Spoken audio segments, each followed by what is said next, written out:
Hello all welcome back to Yashasvi Vamshika cooking and tip channel. ఈరోజు పెళ్లి రోజు పుట్టినరోజు జరుపుకుంటున్న వాళ్ళందరికీ కూడా heartfully congratulations and many more happy returns of the day అండి.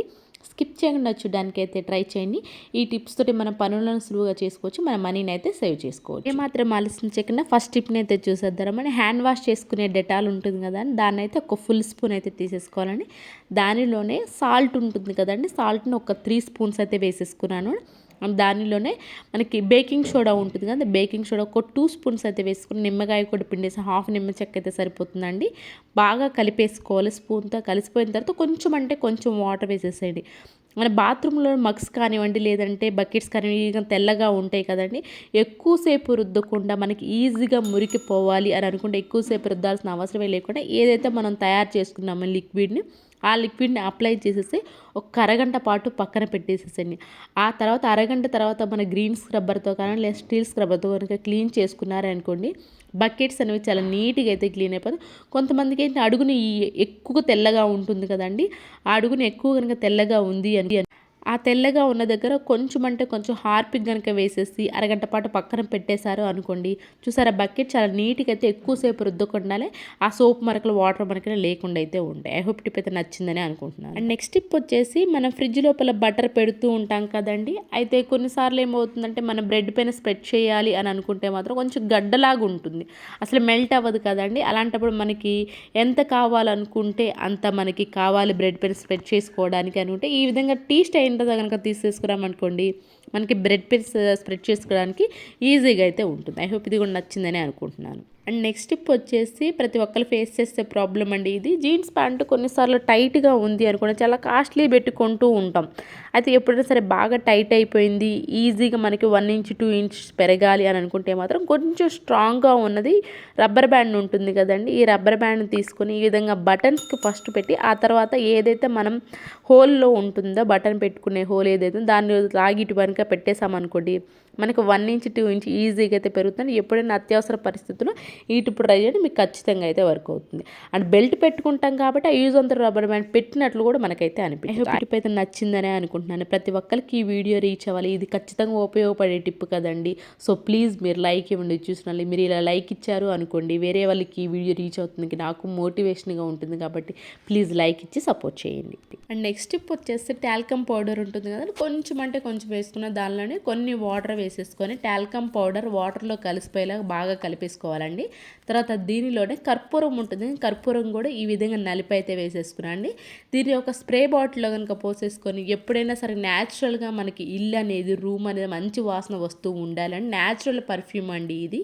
మనకి కర్టన్స్ పైన కానివ్వండి, లేదు అంటారు డోర్ మ్యాట్స్ పైన కానివ్వండి జల్లేసి, లేదు కార్నర్స్లో కానీ జల్లేసామనుకోండి మన రూమ్ మొత్తం మంచి వాసన అయితే వస్తూ ఉంటుంది. అట్ ద సేమ్ టైం ఏంటంటే న్యాచురల్గానే మన ఎలాంటి బయట పర్ఫ్యూమ్స్ వాడకుండానే మన రూమ్ అంతా మంచి వాసనతో అయితే నిండిపోతాయి.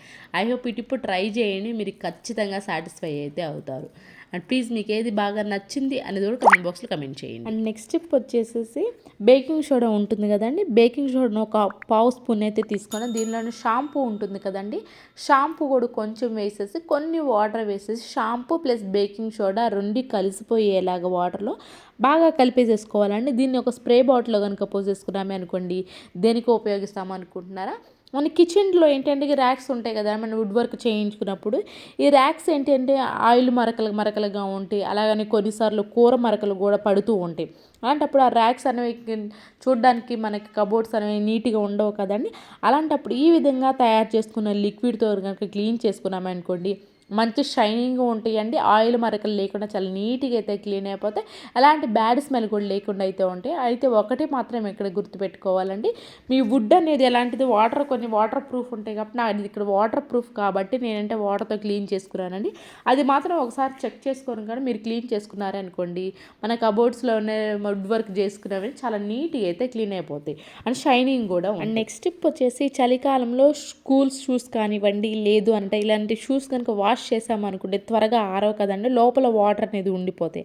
అలా కాకుండా ఏదైనా ప్లాస్టిక్ కవర్ ఉంది అనుకోండి, ఈ విధంగా కవర్కి రివర్స్ తిప్పి కనుక షూ పెట్టేసామనుకోండి వాటర్ అనేది లోపలికి ఉండకుండా త్వరగా అయితే ఆరిపోవడానికి ఛాన్స్ అయితే ఉంటుంది. ఈ టిప్ ఎవరికైనా యూస్ఫుల్గా అయిపోతుందంటే వాష్ చేసినప్పుడు చూసి ఈ విధంగా ట్రై చేయండి, మీకు ఖచ్చితంగా వర్క్ అవుతుంది. ఇలాంటి టిప్స్ మన ఛానల్ అయితే బోల్డ్ ఉండేయండి. అనవసరమైందని ఎలా రీచ్ చేసుకోవాలి, అలాగే మన పనులను సులువుగా ఎలా చేసుకోవాలని ప్లీజ్ ప్రీవియస్ వీడియోస్లోకి వెళ్ళండి, చూడండి, మీకు నచ్చితేనే సబ్స్క్రైబ్ చేసుకోండి. అండ్ నెక్స్ట్ టిప్ వచ్చేసి మనకి బాత్రూంలో ట్యాప్స్ కానివ్వండి, లేదు అంటారా వాష్ ఏరియాలో ట్యాప్స్ కానివ్వండి, ఎంత నీట్గా క్లీన్ చేసినా కానివ్వండి మళ్ళీ నెక్స్ట్ డేకి ఏమవుతుందంటే కొంచెం వాటర్ మరకలు అలాగే సోప్ మరకలు పడుతూ ఉంటాయి. అలా రిపీటెడ్గా మనకు పడకుండా ఉండాలి అని అనుకుంటే మాత్రం ఫస్ట్ మీరు ట్యాప్ని వాష్ చేసేసి తడి అనేది లేకుండా ఒక పాత క్లాత్తో తుడిచేసేసండి.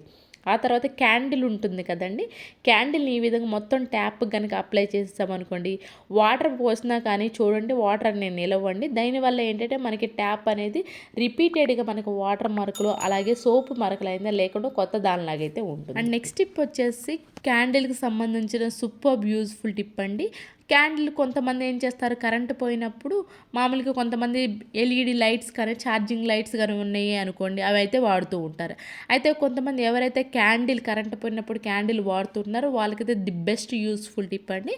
మీరు ఏదైతే క్యాండిల్ వెలిగించాలనుకుంటున్నారో, నేను ఇప్పుడు వెలిగించాలనుకున్నది డీప్ ఫ్రిడ్జ్లో ఒక 3 అవర్స్ అయితే ఉంచేసేసానండి. ఆ తర్వాత వెలిగించి చూపిస్తున్నాను. రెండింటికి వేరియేషన్ అయితే మనకి ఏదైతే ఫ్రిడ్జ్లో పెట్టి ఉంటామో ఆ క్యాండిల్ త్వరగా కరగదండి. అదే ఇది ఫ్రిడ్జ్లో పెట్టిందండి చూడండి, దానికి దీనికి వేరియేషను లైట్ బ్రైట్నింగ్గా ఉంటూ ఎట్ ద సేమ్ టైం ఏంటి అంటే మనకి డీప్ ఫ్రిడ్జ్లో పెట్టడం ఒక లేయర్ అనేది ఫామ్ అవుతుందండి మైనం పైన. దీనివల్ల ఏంటి అంటే మన క్యాండిల్ అనేది త్వరగా అయితే కరగదు. అండ్ అలానే ఇక్కడ చూడండి, మీరు అబ్జర్వ్ చేయండి, 2 క్యాండిల్స్ వెలిగించిన తర్వాత కింద పడినప్పుడు చూడండి పింక్ కలర్ క్యాండిల్కి ఎక్కువ మైనం అయితే అయ్యింది అండి కింద. కానీ green colour light green colour దానికి చూడండి అసలు కొంచెం కూడా అనేది మెల్ట్ అవ్వలేదు. ఎవరైనా క్యాండిల్ వెలిగించుకునే వాళ్ళు ఉన్నారు అని అనుకుంటే మాత్రం ఈ విధంగా మీరు ట్రై చేయండి. క్యాండిల్ని ఫ్రిడ్జ్లో పెట్టండి. మీరు క్యాండిల్ వెలిగించుకోవాలి అనుకున్నప్పుడు మీకు ఖచ్చితంగా త్వరగా క్యాండిల్ అనేది కరగదు. ఐ హోప్ టిప్ కూడా నచ్చిందని అనుకుంటున్నాను. అండ్ నెక్స్ట్ టిప్ వచ్చేసి క్యాండిల్స్కి సంబంధించి సూపర్ యూస్ఫుల్ టిప్ అండి. ఒక చిన్న క్యాండిల్ ఉంటుంది, చిన్న క్యాండిల్ని ఈ విధంగా చిన్న చిన్న ముక్కలుగా అయితే చేసేసుకున్నానండి. దీన్ని ఏంటంటే సిమ్లో పెట్టేసుకొని ఈ విధంగా కరిగించుకోవాలి. కరిగించిన ఒక టీ కప్ ఏదైనా లేదంటే స్టీల్ గిన్నె ఏదైనా ఉంది అనుకోండి దానిలో పోసేసుకోవాలండి. ఆ తర్వాత వ్యాజిలిన్ పెట్రోలియం జెల్ ఉంటుంది, ఒక పావు స్పూన్ వేసి బాగా కలిపేసుకోవాలి. దీనిలోనే కొబ్బరి నూనె ఉంటుంది కదండి, కొబ్బరి నూనె కూడా ఒక ఫుల్ స్పూన్ అయితే తీసేసుకున్నాను. ఇది కూడా బాగా కలిపేసుకున్న తర్వాత విటమిన్ ఈ క్యాప్సిల్ ఉంటుంది కదండి, విటమిన్ ఈ క్యాప్సిల్ కట్ చేసి దీనిలో వేసేసి బాగా కలిపేసుకోవాలండి. ఇలా మొత్తం కలిపేసుకున్న తర్వాత ఒక 2-3 మినిట్స్కి ఏమవుతుందంటే మనకి క్యాండిల్ అనేది కొంచెం గడ్డలాగా అయిపోతుంది కదండి. దీన్ని దేనికి ఉపయోగిస్తాం అనుకుంటున్నా, ఈ చలికాలంలో ఏంటంటే కొంతమందికి కాళ్ళు పగుళ్ళు ఎక్కువైపోతూ ఉంటాయి కదండి. మనం ఎలాంటి కాస్ట్లీ కాస్మెటిక్స్ కానివ్వండి లేదంటే పార్లర్కి వెళ్ళి క్లీన్ చేయించుకుంటే కానీ ఆ పగుళ్ళు అనేవి తగ్గకుండా ఉంటాయి. అలా కాకుండా ఇంట్లోనే ఈ విధంగా మీరు తయారు చేసుకునే వ్యాక్స్ ఏదైతే ఉందో దీన్ని ప్రతిరోజు మనం నైట్ పడుకునే ముందు లెగ్స్కి ఎక్కడైతే మీకు కాళ్ళు పగుళ్ళు ఎంత సివియర్గా ఉన్నా సరే కానివ్వండి ఈ విధంగా తయారు చేసుకున్నది అప్లై చేసుకుని పాత సాక్స్ ఏదైనా వేసుకున్నారే అనుకోండి, రెగ్యులర్గా చేస్తూ ఉన్నారంటే మాత్రం ఖచ్చితమైన రిజల్ట్ అయితే ఉంటుందండి. మీకు కొంచెం క్యాండిల్ ఎక్కువ ఉంది అనుకోండి స్కిన్ అనేది తెల్లగా కనిపిస్తూ ఉంటుందండి. మీకు స్కిన్ అనేది తెల్లగా కూడా కనిపించకుండా ఉండాలంటే కొంచెం ఆయిల్ ఏదైతే మనం కొబ్బరి నూనె కానివ్వండి, కొంతమంది ఆవ నూనె కూడా వేస్తుంటారు, మీకు ఆవ నూనె అవైలబుల్లో ఉంటే అదైనా వేసుకోవచ్చండి. లేదు అంటే కూడా ఆవ నూనె లేకపోయినా కూడా కొబ్బరి నూనె లేదంటే దీంతో కూడా మనం ఈ విటమిన్ ఈ క్యాప్సిల్తో కనుక చేసుకున్న వ్యాక్సిన్ కనుక అప్లై చేసేసుకొని ఈ విధంగా సాక్స్ కనుక వేసేసుకున్నామే అనుకోండి మీకు ఖచ్చితమైన రిజల్ట్ అయితే ఉంటుంది. ఐ హోప్ ఈ టిప్ కూడా నచ్చిందనే అనుకుంటున్నానండి. ఇవేనండి ఈరోజు టిప్స్ ట్రిక్స్. యూస్ఫుల్గా అనిపిస్తే మాత్రం ఈ టిప్స్ అని ఒకసారి ట్రై చేయండి. మీకు ఏది బాగా నచ్చింది అనేది కామెంట్ బాక్స్లో కామెంట్ చేయండి, లైక్ చేయండి, షేర్ చేయండి, సబ్స్క్రైబ్ చేసుకోవడం మాత్రం అసలు మర్చిపోకండి. రేపటి వీడియోలో మంచి మంచి టిప్స్ మళ్ళీ మీ ముందుకు వస్తాను. అంతవరకు మీ అందరూ హ్యాపీగా ఉన్న హార్ట్ఫుల్గా అయితే కోరుకుంటున్నాను. Thank you so much for ever watching.